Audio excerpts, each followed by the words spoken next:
And let's kick it off. So let me just invite Puni, Dr. Wandee, Pariphan, and Simon on the stage right now so that we can get the plenary going. And perhaps Catherine or Matt, you might be assisting her in the background. And while we wait for Tri Mumpuni to join us on stage, I'll just begin really quickly to introduce the three panelists who are already with us, and then get you to say something about the work that you're doing in this area. So let's begin with Dr. Wandee. Dr. Wandee is the chairperson of Solar Power Company Group, SPCG. And Dr. Wandee and SPCG have received several international awards for the work that they're doing in Thailand, including the prestigious Momentum for Change Women for Results Award. So Dr. Wandee, could you just share with us very quickly, tell us about the work that you're doing in this area around investing in renewable energy. Go ahead, Dr. Wandee. Yes, Sawadika, and I just want to say good day to everyone around the world. And actually, my business at the moment started after my retirement about 12 years ago. So then at that time, which is about 2007, Thai government has announced the policy to buy back solar energy from private sector. And the announcement has been placed in the website for almost 2 years. Nobody submit any application at all. So I happen to know the Minister of the Energy Ministry at that time. So he asked me to do some study about the project. So then at that time, I don't have work to do. So then I accept the invitation to do heavily study. And the more I study, the more I believe that Thailand, I think we can use some energy from solar. So I submit one application because retirement at that time I am a jobless person. So I think one project is good enough. So PEA, Provincial Electricity Authority, turned out gave me 36 projects. So if I can do first project, then I can finish 36 projects. So if I fail for the first one, so I cannot continue the second one anyway. So then 2009 so was the year that I started to do some study. So the more I study, the more I fall in love with the solar energy, and I really want to make it happen.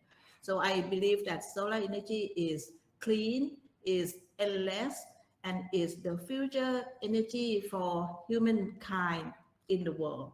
So and then is also help CO2 reduction for the climate change. So then I started the business by walking to the banks, so that to explain them, to convince them for financial support, and maybe walk until 10 banks. I walked to many banks, only big banks. So then until the last, so many of them said to me that, oh, this is a very difficult project. So then the more they say difficult, so the more I want to do. So this is, I think, is the kind of the Women Act anyway. So people say no, you have to say yes. So then this is my Absolutely. Thank you, Dr. Wandee. Never doubt the determination of a woman in her 60s who has retired and who doesn't have a job anymore and who walks to many banks. And the harder they say no, the more she says, yes, it can be done. Thank you for the introduction. Okay. And what a lovely story. And I'm going to now invite Pariphan to say a little bit about the work that he does in this area. And Pariphan is the director of the Power and Climate Initiative at the Rockefeller Foundation, and he oversees the foundation's work in both India and Myanmar. Pariphan, just go ahead and unmute yourself and tell us a little bit about the work that you're doing. Good morning, good afternoon, everyone. And thank you, REN21, for inviting me to join the panel today. The Rockefeller Foundation has been around for 108 years. It's a philanthropic organization that grew out of the US, but took shape of its own program very early on in Asia. Almost 100 years ago, the foundation has already started to fund many initiatives in Thailand and in Southeast Asia, in the areas of health, agriculture, education, among others. As we move into this kind of 21st century, we still see that there is a problem with how the economy is growing. We see that Asia, though, has lifted millions out of hundreds of millions even out of poverty, but this economic growth model is not inclusive. Many people are falling behind. And when we take a closer look at it, we found that people who have no access to electricity or very low access to electricity, below 50 kilowatt hours per capita per year, where the global average is 3,000. These group of people are excluded from the modern economies and modern form of electricity. That's not a model. It's not sustainable. It's not inclusive. And like Dr. Wandee said, the electrification approach is very dirty. So we strongly believe that to end poverty in Asia, but in Africa and other places, we must first end energy poverty. And that comes the beginning of our journey in terms of promoting distributed readable energy technologies, which are modular in nature. It could be solar or any other readable. That can be built as part of the future of the grid, right? The green grid that can power people in last mile remote areas, but also on-grid areas. And we have been doing this in the last decades in India and some countries in Africa and Asia. And now we're at the stage of launching it into a global initiatives, which we would love to announce it at COP26 this year. So it's very timely to have this conversation today, and I'll stop for now for the quick introduction. Back to you, Jacqueline. Thank you, Pariphan. And I'm sure we're going to hear much more about that in just a little bit. And Puni, welcome back on stage. We're glad you were able to come back online. Tri Mumpuni is the founder and executive director of People-Centered Business and Economic Institute in Indonesia. And for all the work that she's done for rural Indonesia, she's won the Raymond Magsaysay Award.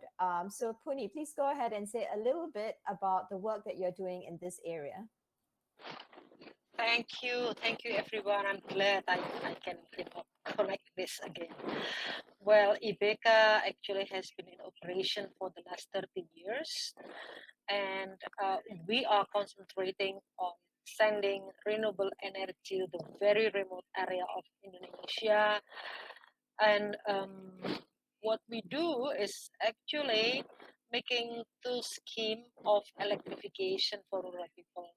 First scheme is isolated grid, which we form a cooperative owned by the local community. So when we build together with them, we use a system called a community-based electrical power supply, where the community owns, operate, manage, and maintain that. And we have a concept, what we call it live-in concept, where we are having an engineer staying with the local community for some certain years, depend on how they are able to bring the technology as close as possible to the local community capability, because we want to make sure that whatever we build together with them will be sustainable. The second scheme is connect to grid. This is a little bit tricky though, because we have to negotiate the tariff. Before, when I was still sitting as a senior advisor for the Minister of Energy back in 2015, it's easy that we can create what we call it fit-in tariff. But when the minister was replaced by somebody else, then, well, the law is changes, and now we have to start from the scratch again, because we have to negotiate with our national utility, that the community, whoever want to connect to the grid, we have to follow the normal procedure, which is, for me, it's ridiculous, because we have to follow uh, the same thing that we have. I give you an example. If the community only owns 10 kilowatt, then the procedure will be the same as if you have 10 megawatt. So this is still, in the process of trying to put everything back. And among other things, that actually what IBEKA aiming is economic development, because we believe that electricity is the backbone of economic development. So what we do is, it's not only giving electricity, but after having electricity, then we can do many things, as long as we could uplift the life of the local people and also improving their welfare. I hope it's already 3 minutes. Then we can. Yeah, thank you, Puni, for that quick introduction to the incredibly important work that you're doing in rural Indonesia. And we're going to invite you to say a little bit more later on, after we finish off with the introductions. And finally, on our panel, we've got Simon Rolland. And he's the project director of GIZ Thailand, and in charge of the energy portfolio. And before his current role, Simon worked in energy programs in both Rwanda and Ghana. So go ahead and unmute yourself, Simon, and tell us more about the work that you're doing in this area. Oh, you're on mute. Hey, I thought I had unmuted. I have too many ways to unmute myself, just in case, to mute myself. Thank you for the introduction, and good afternoon, good morning, good evening, everyone. I'm very happy to be part of this meeting today. As said, so my name is Simon, and I'm working for GIZ. I'm program director for the energy portfolio of GIZ in Thailand, which includes both some programs specifically for Thailand, as well as regional intervention. So we are managing a very large project, which is called Clean, Affordable, Secure Energy for Southeast Asia, which is we implement jointly with a number of think tanks in Philippines, Indonesia, Vietnam, and Thailand. This has many implications with the relationship with accelerating investment in renewables, but I guess we will expand about that a bit later. I also wanted to point out the fact that although a lot of our work today and my work today is focusing on broad scale renewable in the context of the discussion for energy transition, in particular in Southeast Asia, which, as you know, is a bit of the make or break of climate change today with when it comes to fossil fuel phase out. I used to work actually, as Jacqueline mentioned, in Africa, and in particular in the field of off-grid renewables. So I've noticed that there's quite a few intervention and speaker around the issue of energy access and trigger investment in the field of energy access. And I actually worked not only in GIZ and the Africa, but also for an organization which is called for Rural Electrification, which is also specifically focusing on the topic of energy access, and in particular about triggering investment in energy access to encourage private sector participation. I would therefore actually enjoy very much being also taken on that topic of energy access, because I find it extremely interesting. But I think it's also very interesting to discuss about the broader topic of transition in Southeast Asia, which to me is probably one of the most important topic and challenge of our time. And I think I will stop here. It was just a brief introduction about me. Thank you so much, Simon. And we're so happy we can be part of this conversation about what's going on in Southeast Asia. And so let me begin first by asking Dr. Wandee some specific questions. Dr. Wandee, you founded SPCG in 2011, and as we know, you did it when you had already retired and you were in your 60s. And the company has now expanded from its asset valued at 15 million approximately to about 450 million right now, with a total of 42 affiliate companies. And like I said, right, never doubt the determination and the fortitude of a woman who has set her eyes or her goals on doing something good for society. So my question to you, Dr. Wandee, is how have you gone about locating or finding capital to finance and invest in your enterprise?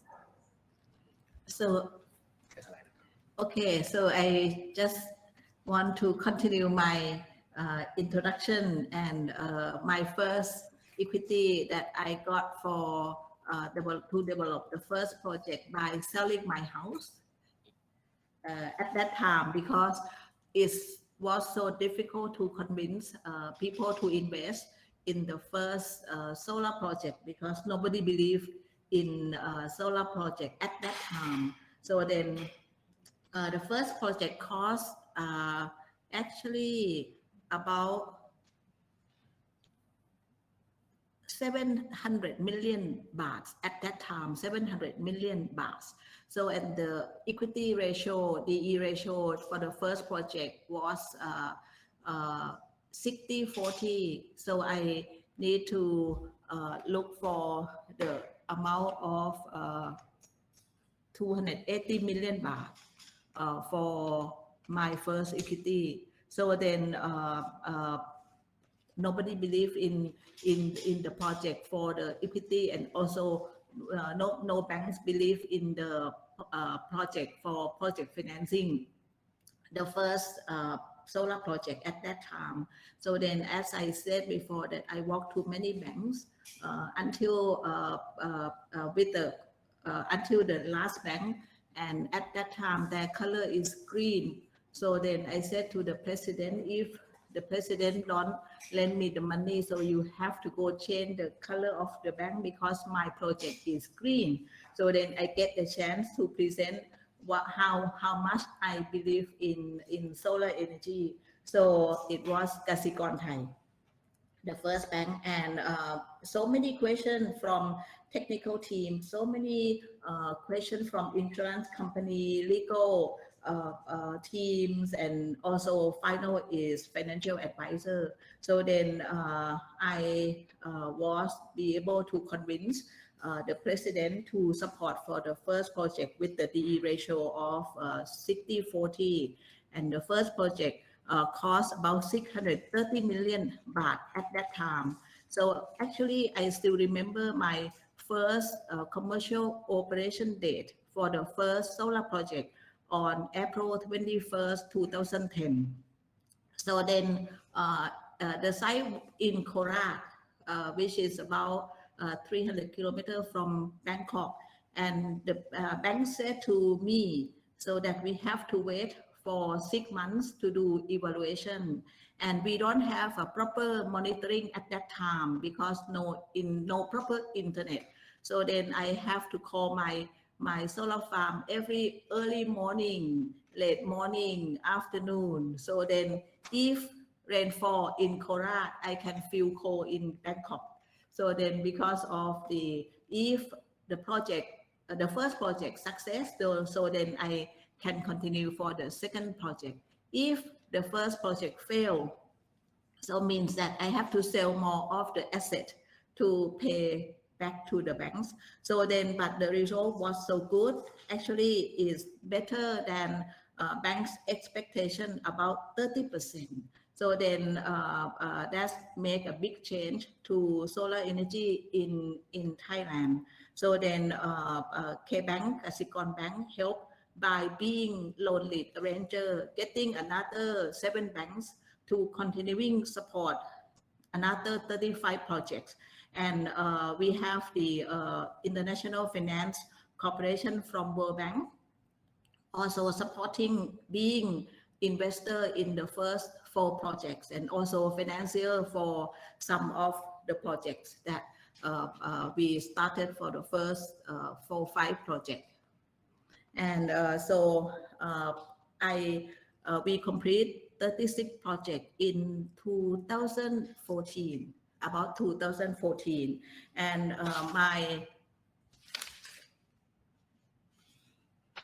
participation to these works that we can help CO2 reduction equal to about 200,000 tons CO2 equivalent per year. So that's at that time, it was certified by United Nations Framework Convention on Climate Change for 200,000 tons CO2 equivalent at that time. And so because of our project, Thai government has set up the policy, renewable energy policy, and it was the first time as ever that they set up alternative energy development plan, and Thailand aims for use renewable about 35% by PDP end of 2037, and also job creation about for our 36 projects alone, we help create about 20,000 jobs for people around the solar farms. And also we are now having teams working on site every day around Thailand. Is about 1,500 people working for us at the moment. And Dr. Wandee, I'm going to get you to just freeze for a moment. I think it's really incredible that you have created 20,000 jobs in this area because of your vision and because of the kind of capital that you've managed to raise from banks. And we're going to come back to you in just a little while to find out a little bit more about your financial and capital models. And for now, I'm just going to move to Pariphan to give him an opportunity to talk about the work that he's doing. So Pariphan, in June this year, both the Rockefeller and IBEKA foundations announced a partnership to launch a 1 billion global initiative to catalyze investments in distributed renewable energy. Tell us a little bit more about this initiative, Pariphan.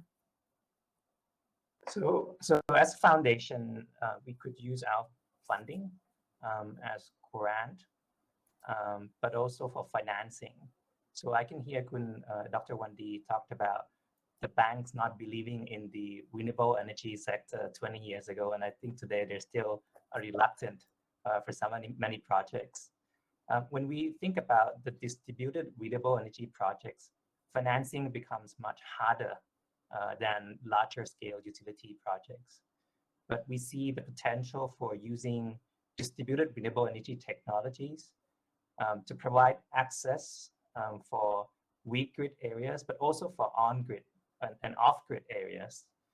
And so building on our work in the last 10 years, where we have financed and support about 500 solar mini-grids in India, Myanmar, impacting just about 500,000 people.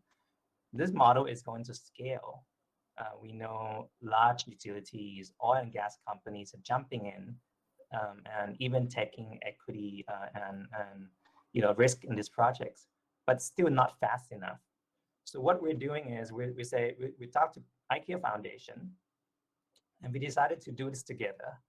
We decided to pool our grant capital to create this pool of $1 billion of grant capital that can be used for de-risking investment in the distributed renewable energy sector.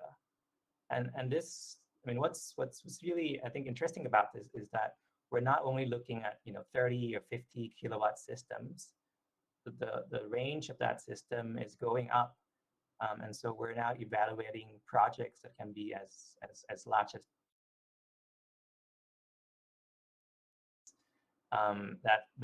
that can be bundled and clustered in a way that's attractive and makes sense. So we see the need of coming together to use that capital, and already we have taken this capital and started to talk to other development financial institutions, and two have come forward in a very significant way. So the development financial corporations and international financial corporations, which was referenced in the earlier conversation, have stepped forward and said, we're going to use our de-risking capital and unlock about $4 billion in that investment into the distributed renewable energy sector.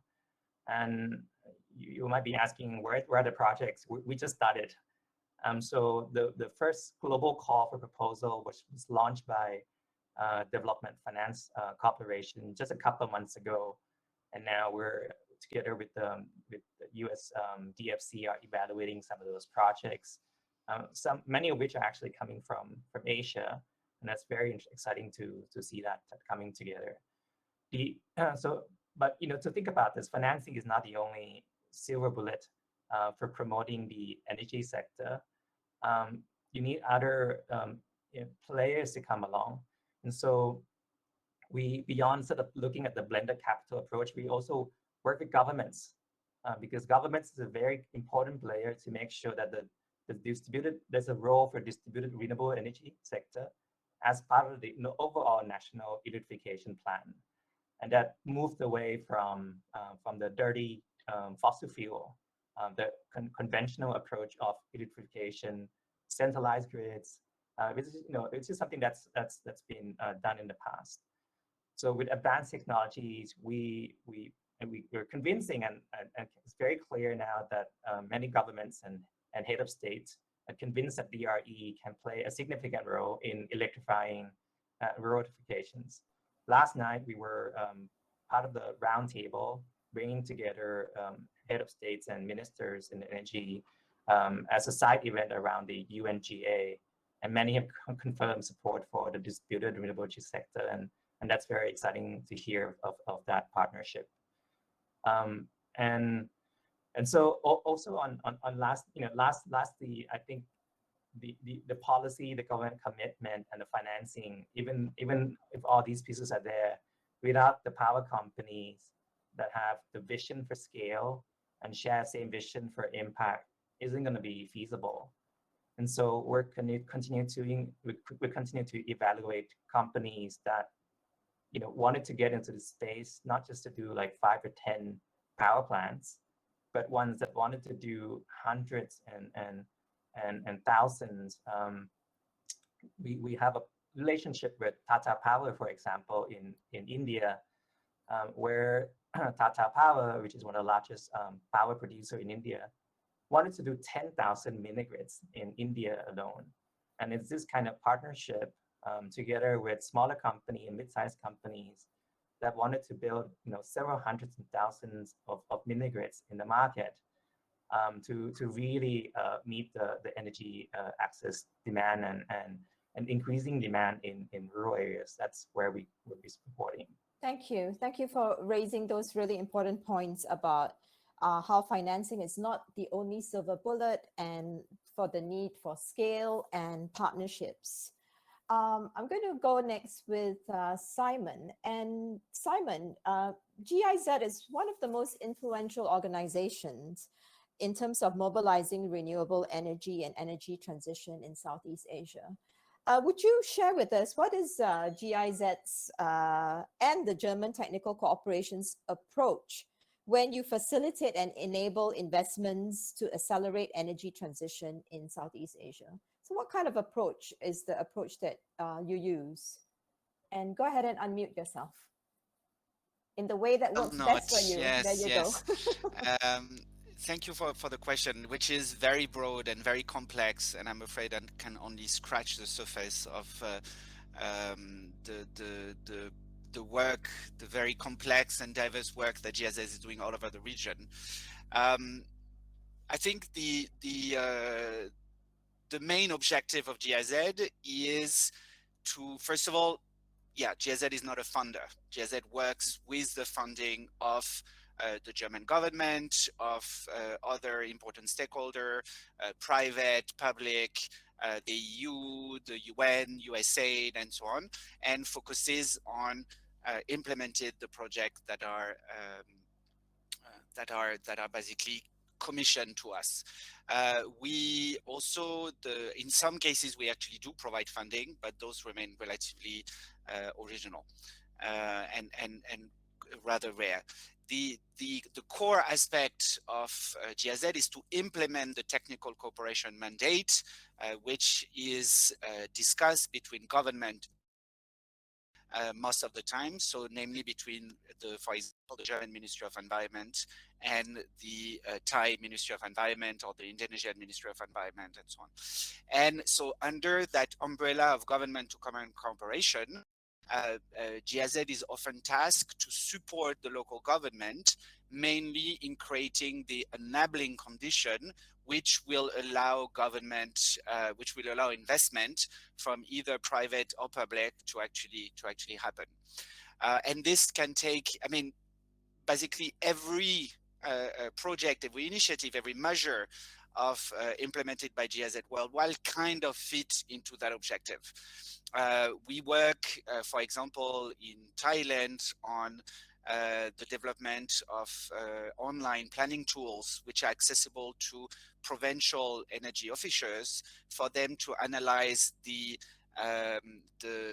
source of energies they have potential and be able to scientifically design how the local energy mix could look like and how does it fit into the overall national energy mix of Thailand. This is one example. We have done trainings of those stakeholders in terms of energy efficiency, renewable energy project development, access to funding, and so on and so forth. We work with the Thai government, the Ministry of Environment and the Ministry of Energy, providing advice on to unlock access to domestic finance, because especially when we talk and when we represent the German Technical Cooperation, there is the first appeal, or of course when we work with Rockefeller Foundation, external funding, additional funding. The truth is, in many cases, there is also a very important domestic funding available, in particular, for example, a country like Thailand, and our role is how can we capture the barriers that we can identify with the government, with the private sector, with other investors, and how can we jointly with the government work on addressing those barriers. There is also a bigger dimension, and now I will shift maybe to another type of project, which is the CASE project, which I introduced earlier, Clean, Affordable, Secure Energy for Southeast Asia. And here we are even taking a step upward, and it's really how can we contribute to decision makers that change is possible, and that it's something that can help and can benefit the countries in terms of job creation, in terms of health impact, in terms of macroeconomic impact, and so on. Because we know that the energy transition is not really anymore a question of if, it's a question of when. And basically the work we do, and I think it's an amazing work with people with local think tank in Vietnam, Philippines, Indonesia, and Thailand, is trying to identify what kind of arguments will be needed for decision makers to actually consider the topic of energy transition as a whole and actually shift the main narrative around energy and the main policy decision towards evidence-based energy transition, which means an energy transition, energy choices which are actually based on scientific proof and on scientific impact.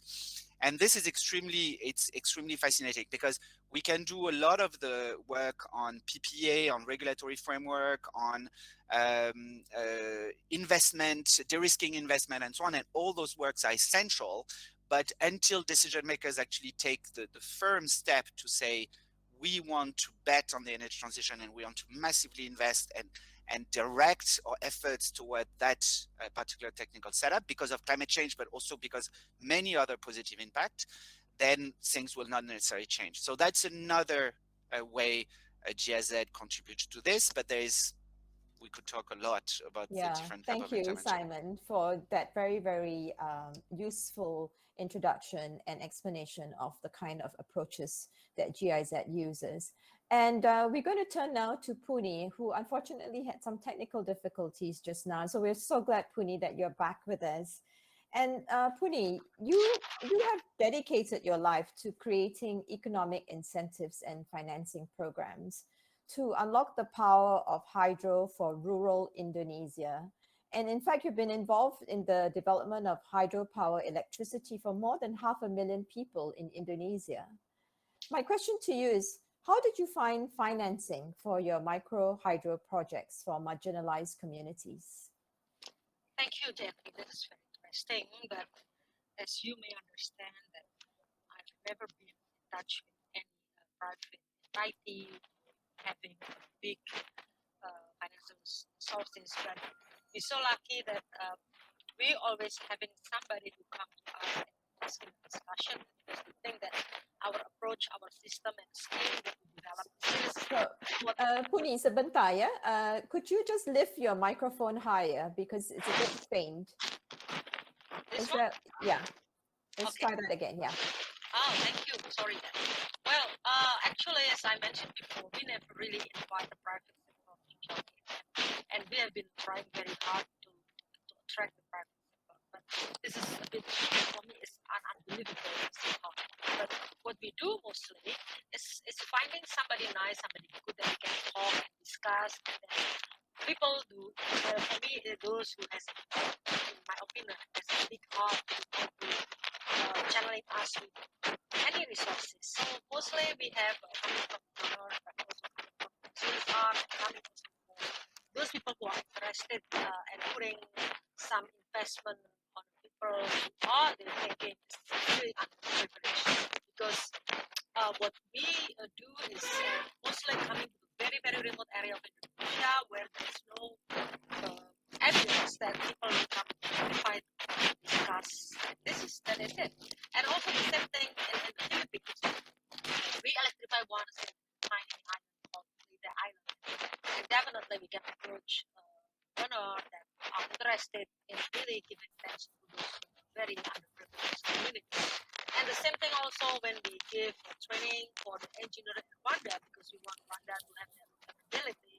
And again, we have always got support from international funding agency. And Japanese is putting so much investment for the local community.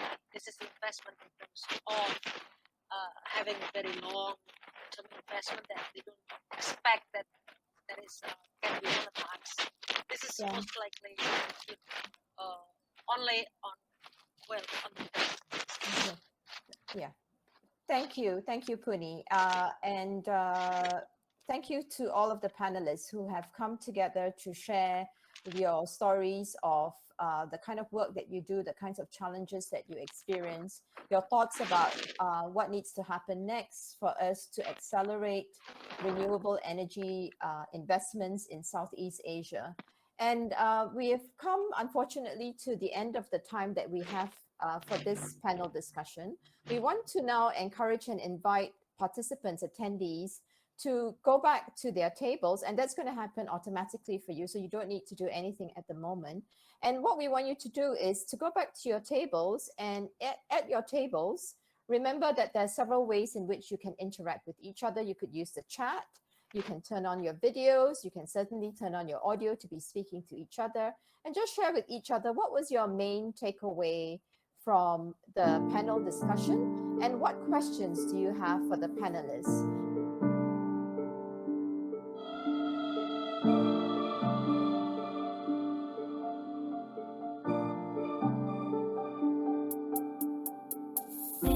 Hi Simon, welcome back. Okay, so this is the part of the event where, as attendees, get to ask the panelists questions directly. And I know there are already some questions in the chat.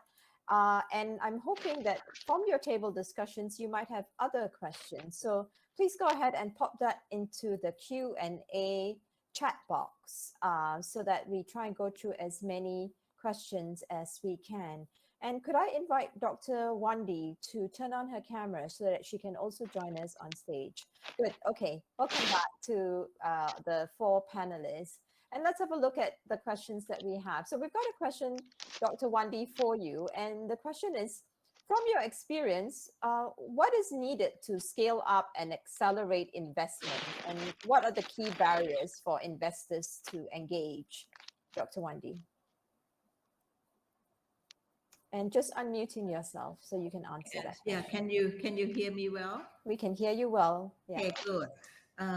Government policy is very important for supporting solar energy business or renewable energy business.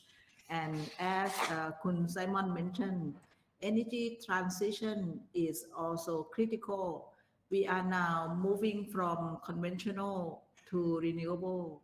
So I feel that we are not just challenging with the financing, but we also challenging with the investor who's in the conventional side, that they are trying every way also to slow down or to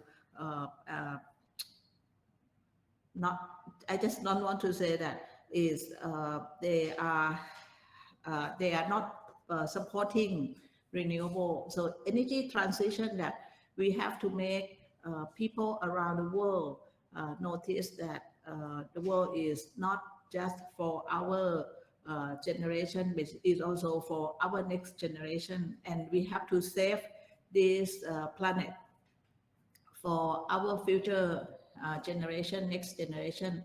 So then I don't have much worry about cost at the moment.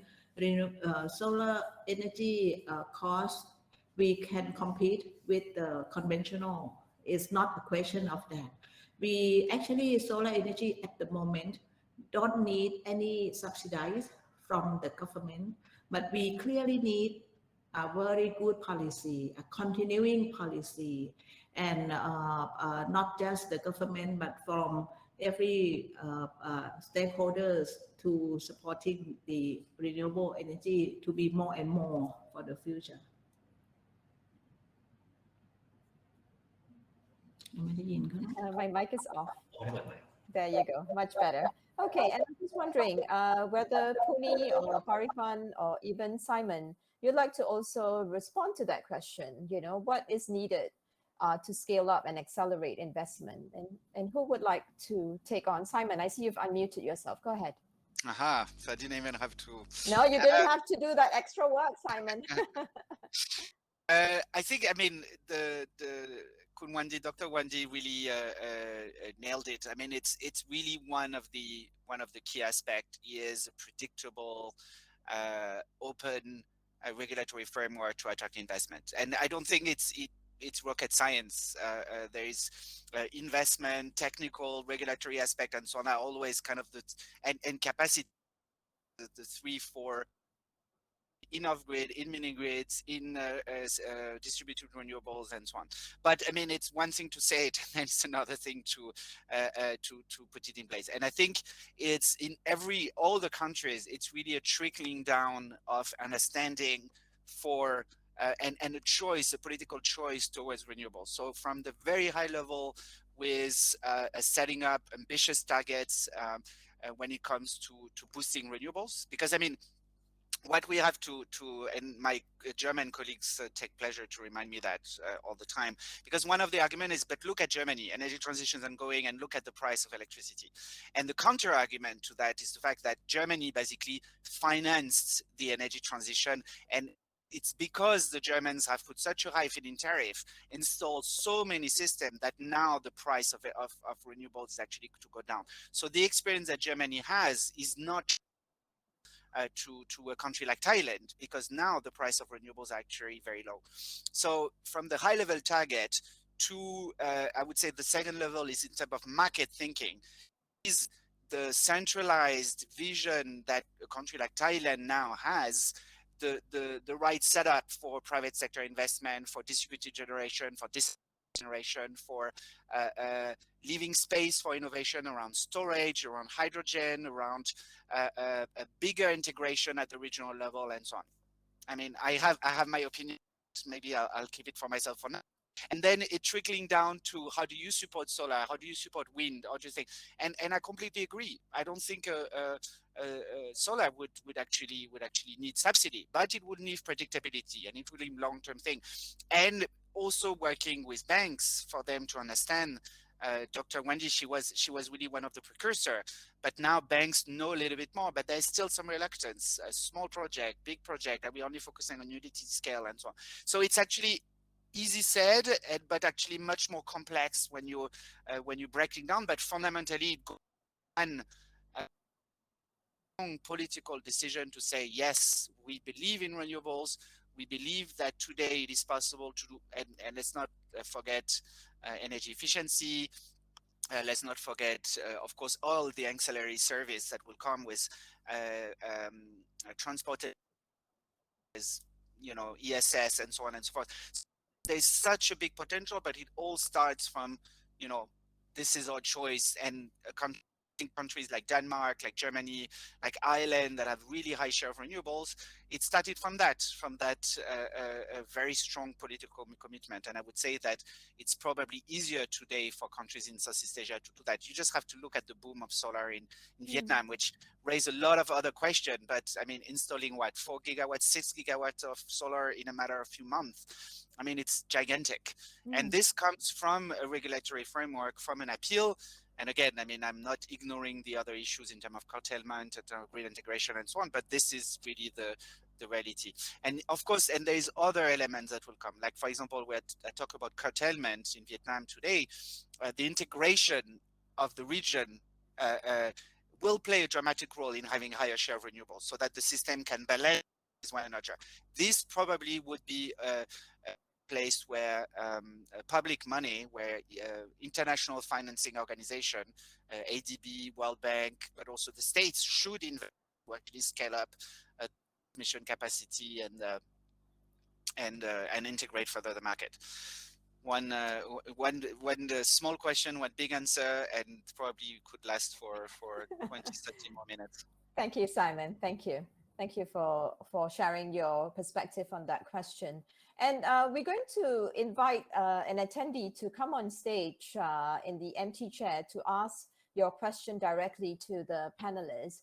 Can I invite Gert, who has asked a question about the evolution on PPA on renewable energy in Indonesia? And I'm thinking that that question would be for Puni. So Gert, I hope I'm pronouncing your name correctly. Would you turn on your camera and come on stage into the empty chair so you can ask your question directly?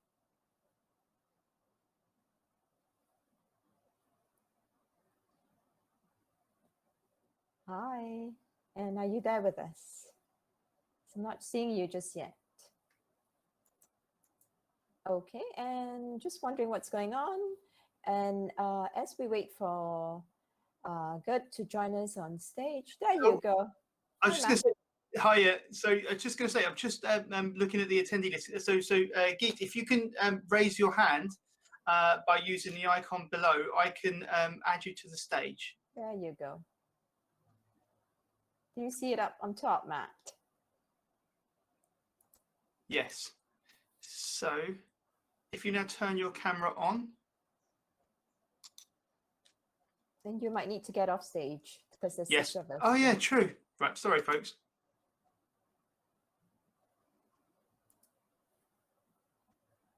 Okay. And what's happened? Okay, so in the interest of time, and just turn on your camera if you can so that you can join us on stage. And I'm just going to ask the question. So Puni, how do you see the evolution of PPA on renewable energy in Indonesia? And in India, the market has opened for PPAs between corporations and developers. Opening the market for corporate PPAs will be key. So go ahead and unmute yourself, Puni. And yeah. Well, thank you.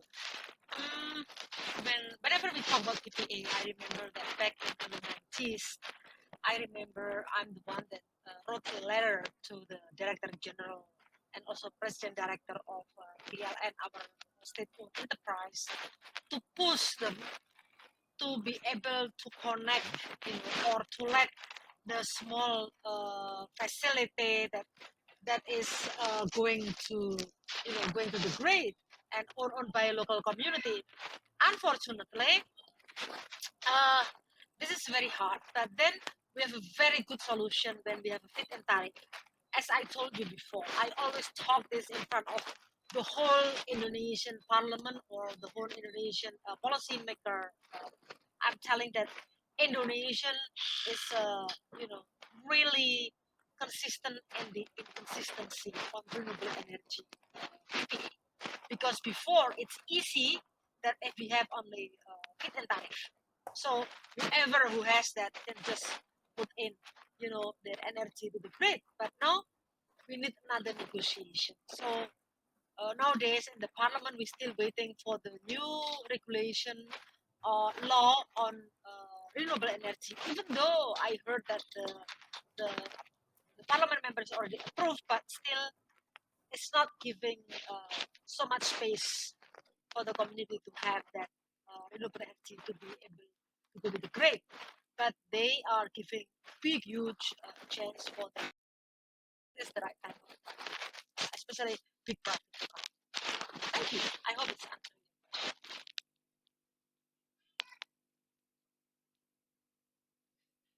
To raise your microphone even higher up so that we can hear you better. So thingy than what it is right now. And I'm going to attempt to invite an attendee into the empty chair again. And I'm just noticing that there's a question from Ganesha Pillay about the new trend in terms of ESG.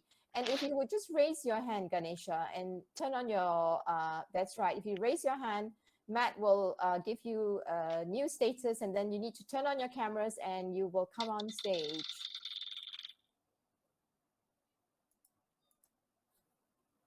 Okay, there you go. Hi, Ganesha. Hello. Welcome on stage. Yeah. Would you Thank ask you. your question, please, to the panelists? Yep. So there's a new trend, I think, globally where the ESG trend among private companies. So where they are looking to be more sustainable, and they actually have got a lot of CSR programs. So would it be the best time for government to actually go into a partnership with them in terms of funding for RE? Okay. Yeah.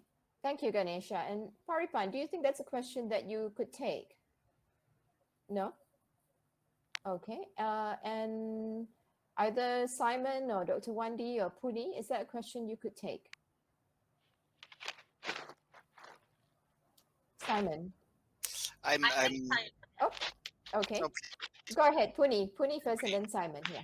Thank you, Simon. No, I think Simon, because I just answering on the PPA, and the PPA, as I mentioned before, the PPA before is an easy, super easy access with due to the what we call it, I mentioned it before, is feed-in tariff. Feed-in tariff is like uniform, anyone can jump in, no matter how big or how small you are. But now, with this new PPA, I think we still have to go through a long way, negotiate with our national utility. Thank you. And Simon, go ahead. I think it's a very interesting question. The ESG and CSI, I mean, yes, it is a positive trend that energy players are more aware and taking more into account their social environment. I was talking to IU from, I apologize, IU, I don't remember the organization's name, but who is working a lot on community engagement. And I mean, we learn through a lot of experience in off-grid that community engagement a huge dimension of actually a successful project. You could add to sustainability, to environment. So this whole do no harm and social engagement approach do improve the quality of the project, the impact, and so on. And if you took very poor market, CSR does play an increasing role in boosting a little bit the sector. But one would also argue that, and I personally am part of this thing, that CSR has a very limited scope. And I think what we are all trying to achieve is that sustainability as in market development impact. I think when Pariphan talk about 10,000 mini grids in Tata, which I mean, for a country like, Rwanda or Congo would be like out of this world, but 10,000 mini grid, this is like a successful private sector led kind of boost thing. And this has nothing to do with CSR. It has to do with, well, maybe to a certain degree, but it has to do with it's a marketable a privately led investment approach, which is supported by a favorable regulatory framework and so on. So I would say that yes, it does contribute. Yes, especially in poor environment, it does improve the quality of the project, and it does help to access a new type of financing, which was not necessarily accessible, but it's not, I would say, the paramount or the ultimate objective. The ultimate objective is reaching scale, reaching profitability on a pure market basis, where slowly but surely public subsidy plays less and less a role. And competition in the end is also what drives, you know, the market forward. So I would say that government, to this notion of government partnership, I think governments always have a lot to learn when they talk to private sector representatives, when they talk to people who talk on behalf of private sector representatives, to understand their needs, to understand their requirement, to understand, and in particular, even beyond financing. Funding is one of them, but especially in very poor state, there's not much that can be done. So that's where players like Rockefeller,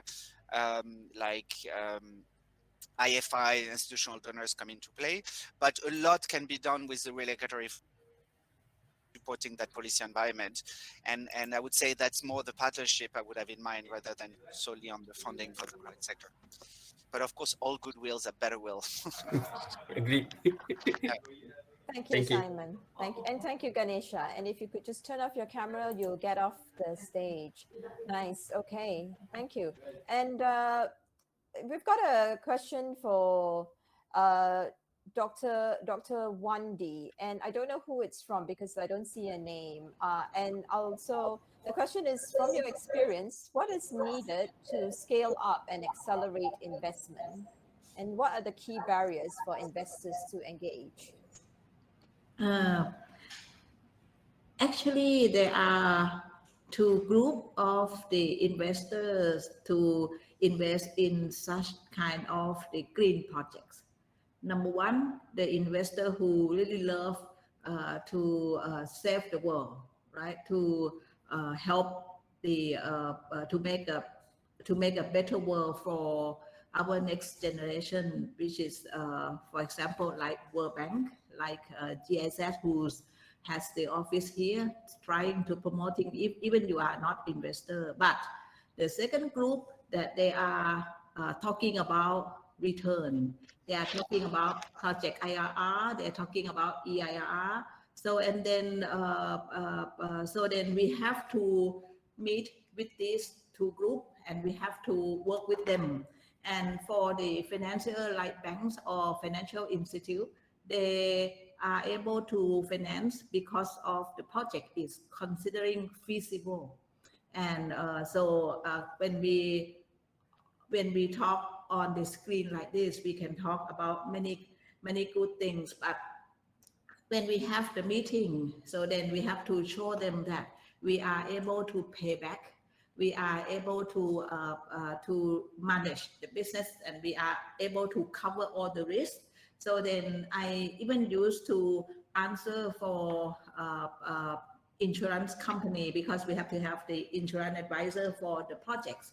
So they asked me, what happened if we don't have the sun for 2 months, because they are now trying to looking at the business interruption period.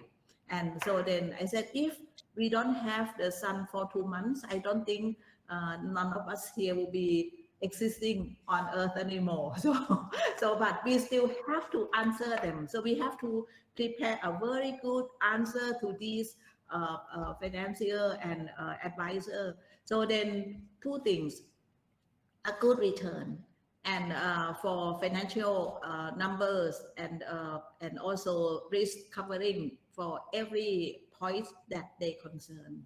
So then right now I just already explained that energy from solar business do not need any more subsidies from the government. Actually, the cost to produce solar energy is better than energy producing from conventional.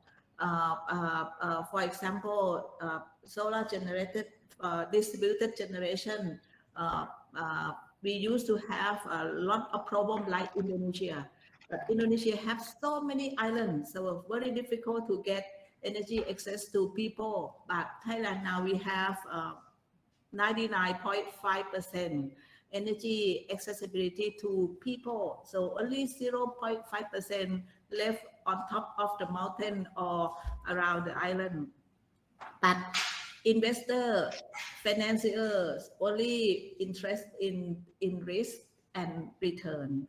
So then we have to convince them with all this answer. But as I said before, my dream is not come back to work on my second part of life because of the money.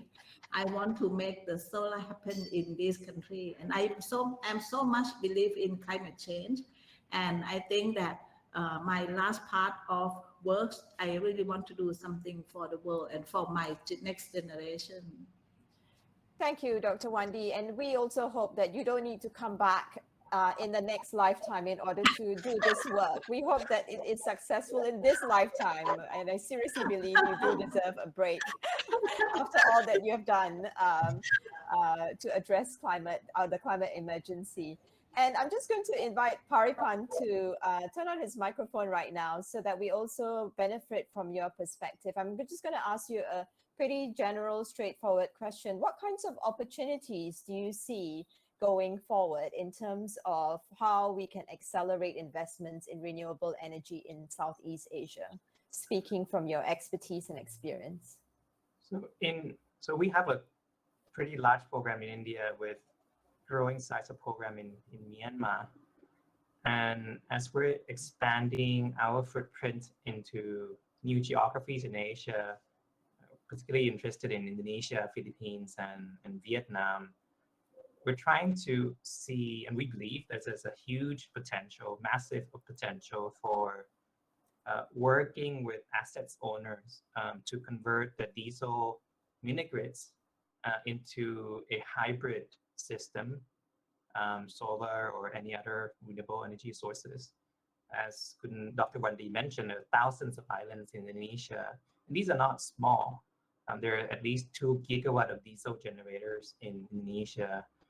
There are many rural agricultural and fishery value chains that require ice-making plants and cold storage that today are still using diesel generators. So in summary, we see a huge potential in supporting distributed mini grids still in Southeast Asia, as well as rooftop solar for single enterprises or for a cluster of enterprises. And we believe strongly that this is the place where we could play, and we would certainly be looking to provide de-risking capital or de-risk investments into the SPEC sector. I think what's really important to highlight here is that when we talked about de-risking capital, it's very important to highlight that there is a need for also looking into the currency exchange risk. In some of the projects that we have done in the past, we provide local currency financing, and the risk on the currency was absorbed by the foundation. And so that's, the more that we can bring in terms of the range of tools to the table, I think that could help unlock commercial capital locally, but also from foreign. I think there's a question from Rana on de-risking mechanisms. Is that a myth or is it a reality? It's certainly a reality in my experience, and I'm just trying to jump in on that question, Jacqueline. Just to say that in India, for example, we were working with the USAID, and in that collaboration, a guarantee was provided to a local commercial bank, and that unlocked about 10 million of USD dollars for a microgrid company. And that was, one of its first kinds in the guarantee structure. Closer to home in Myanmar, we structure a financing facility in which World Bank funding or subsidy was used as almost a guarantee in some way. And 3 local commercial banks in Myanmar have stepped forward and created $20 million of financing facilities to finance power companies that need a 12 months tenure loan for buying solar equipment and installing mini grids. And so that's really promising in terms of using this type of guarantee. And we're designing a similar structure in Myanmar as well for last mile connection financing. More and more so, we see that it really depends on how you structure the de-risking mechanism and what kind of loss position different lenders and financiers are willing to take.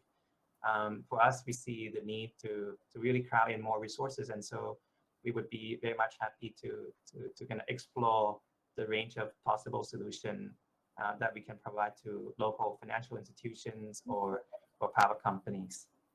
Thank you, Pariphan. And in the last 4 minutes that we have left of this panel Q&A with attendees, what I'd like to do is I'd like to invite each one of you to just share one thing that you think the world needs in terms of accelerating renewable energy transitions in Southeast Asia. So just one thing that you think the world needs, making it as specific as possible, not for you to take on, because I know that for many of you, especially Dr. Wandee, you're already doing so much, but what if somebody else wanted to make an impact? What's one thing they could be attending to? Yeah, yeah. So Dr. Wandee, did you want to say what's one thing? I think the most important things is commitment.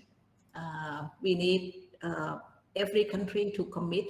We need government policy to support, and we need action plan. We talk a lot on ESG, we talk a lot on SDGs, but we need to do the action plan and execute our plan.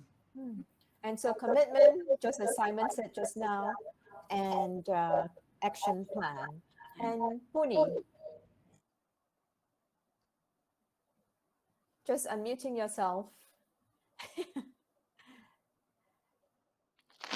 What we need, for me, important is actually the consistency of regulatory framework would invite anyone who are interested in putting renewable energy in place.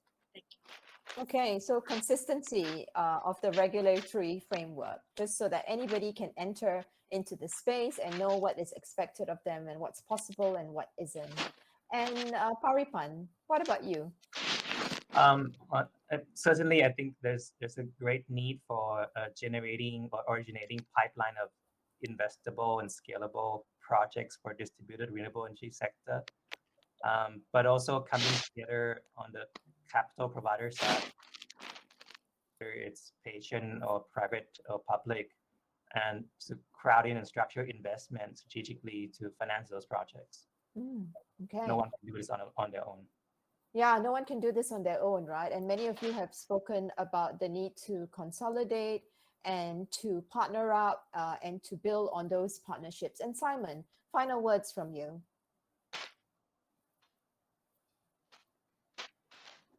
There you go, as you unmute yourself. Fantastic. Yes, yes. So if your question is what everyone can do, I think the pipeline of projects is a good idea, but probably a little bit inaccessible to a non-financial and renewable expert. So I would say if I would choose one thing that everyone can contribute is to help us making that question of energy transition a political and a public debate. So we know that, and it is actually one of the core objectives of CASE, the energy decision making impacts everyone, every sector, from the farmers somewhere to the Minister of Health, which has to deal with the consequence of odor pollution and so on, and has very little impact on it. So actually we need to make the topic of energy transition, not only for climate change vision, for job creation, for price of electricity, for health impact and whatever. We need to make it a public debate. We need the people in each of the country to actually talk about and to spread the word, and not necessarily that the conclusion should be that renewables are better. I do think that if people are educated and informed and so on, they will conclude that renewables are better, but just talk about it, because for now no one really cares about, you know, how many coal plants are installed. So expert care, people in this call care, I'm sure, but the very large part of Southeast Asia, for them it's kind of equal. So I think until there is a bigger engagement of population, which in turn will, you know, raise this issue forward to government, I think it's going to be much harder to move things at a very, very broad scale. At least Thank you, Simon. So keep talking about it. Keep talking about your concerns. Keep talking about what you want for our planet, so that energy transition can become a political and public debate. Okay, and on that note, let me just thank the panelists, Simon, Dr. Wandee, Pariphan, and Puni, who I think is having technical difficulties and so has disappeared from stage. We appreciate your time and your expertise and your experience, and for sharing as much as you have with us.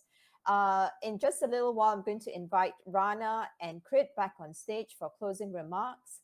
And I also just want to say that you may have an opportunity to directly engage with some of the panelists who might be on the rooftop after the event is over. And so for now, Pariphan, Simon, and Dr. Wandee, if I can invite you back to the tables, and I'll get Rana and Krit up on stage.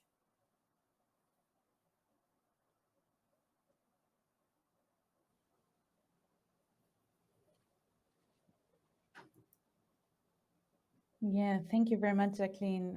Thanks a lot to our panelists who shared many different aspects and voices. And I guess like what remains for me is this part of there is so much resources, so much experience, so much expertise, great ideas, and how can we connect the dots to actually reach what needs to happen to attract investment and mobilize players.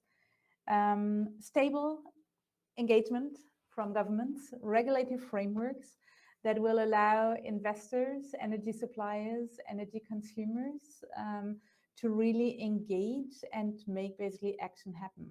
And so I don't know, Krit, would you like to jump in with a thought from your side before I'm closing completely? I think we shall look forward for more of this. We have 3 events in this series already, but I don't think we should stop here. We should have more. And I would like to take opportunity to thank all of the audience and speakers, not just on this rendezvous, the third one, the first and second one as well. And so thank you till we meet again. We have to meet again. All right. And maybe to build on this, and I think this is indeed the part from Rentenmann's side. This was really a pilot to start this, and we see that there is actually a lot of interest. All in all, something like over 200 attendees around these events. There is a real request also to continue those discussions. And I think what Simon mentioned, to really bring this in, make renewable energy or the energy transition a real public topic and a political topic, putting it on the agenda, also requires to bring voices to the table that are often not sitting around the energy table. So our idea from Rentenmann's side is very clearly to continue basically such discussions. Also focusing on Southeast Asia, because there is it's a very important region. It is extremely important globally to meet basically clearly the climate targets, but sustainable development targets too. And there is clearly also an understanding that renewable energy can contribute to development, economic development, air quality, environmental inclusion in the region. And that often, I guess, in the global debates, the voice of Southeast Asia is less heard than others. So from our side, we look forward to continue to work with all of you, and in particular also with partners like CASE and ETP, because there is very much a connection of this network of networks and creating the enabling environments too, where there's very good anchors. I think what we would really like to ask all of you is we'll reach out, my colleagues will reach out to you with a short survey, because the idea is clearly not to do something which does not serve also the purpose, which is about pushing boundaries and making renewable energy happen now. So thanks to all, thanks to the team for setting this up, thanks Jacqueline to guiding us through another great Southeast Asia rendezvous. And I very much look forward to continue the discussions on the rooftop bar now, but at a later stage, more strategically to be pushy and influence in a targeted way, and make sure that energy consumers will also in Indonesia be able to purchase their renewable power. Thank you, Rana. And just to say that the link to the rooftop is in the chat. So if you click on that, you'll be taken immediately to the rooftop. It's an opportunity to continue networking. It's going to be cocktail hour for some of us in Southeast Asia right now. So it's a lovely opportunity to continue those conversations. And the floor in the conference room in this floor will shut down soon. So if you really want to continue talking to each other, please head to the rooftop. And on that note, let me wish everybody on behalf of REN21, keep safe, be well, and let's keep talking about renewable energy. Take care, everybody. Bye.